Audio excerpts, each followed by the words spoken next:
Today in Austin, weather-induced delays are shaking up air travel plans.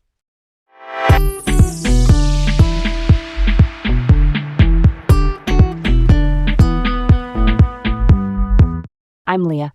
And I'm Garrett. Welcome to Laid Back Local, the news of the day with Leah and Garrett in Austin, Texas. All right, let's set the stage for this one. Weather-induced delays disrupt Austin air travel. Expect turbulence. Travelers flying into Austin on November 21st, 2025, faced delays due to some stormy weather. The FAA, that's the Federal Aviation Administration, issued a ground delay at Austin-Bergstrom International Airport until 9 p.m. Inbound flights were delayed an average of 52 minutes, and we had 11 flights canceled. This marks the second consecutive day of flight disruptions, and with Thanksgiving approaching, that's a bit of a bummer, right? Honestly, that's so wild. 2 days in a row? That's a serious inconvenience, especially when people are trying to get home for the holidays. Can you believe that's even happening? Yeah, totally. It really highlights how weather can throw a wrench in travel plans. Anyway, let's keep it moving. All right, on to the next. Austin's budget adjustments reveal Prop Q's impact despite growth. So the Austin City Council just passed a $6.3 billion budget for 2025-26. This comes after Proposition Q, which could have increased revenue by $110 million, was rejected by voters. Now they've had to make $95 million in cuts from what they were planning under Prop Q. They did increase funding for essential services like police and emergency services, but unfortunately they had to scale back on expansions in social services. That's a solid point. I'm glad they're boosting essential services, but cutting back on social services is a tough pill to swallow. And get this, the budget's still larger than last year's despite the cuts. That's something to chew on, huh? Totally, it's like a balancing act, right? Okay, let's move on. Next up, Save Austin Now pushes for mandatory city budget audits with new petition drive.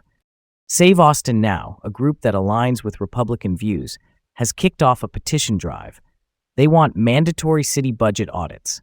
They need 25,000 signatures by February 1st, 2026 to get this on the May ballot. If passed, it would mean external audits every 5 years to find cost savings and improve efficiency. I'm all about transparency and efficiency, but I'm kind of skeptical about the political motives behind it. And didn't voters reject a similar audit measure back in 2018? That's a twist. That's a curveball, right? Anyway, what's next on our list? On to the next story. Pflugerville prepares for mayoral runoff, McCord versus Weiss. Pflugerville is gearing up for a mayoral runoff election on December 13, 2025.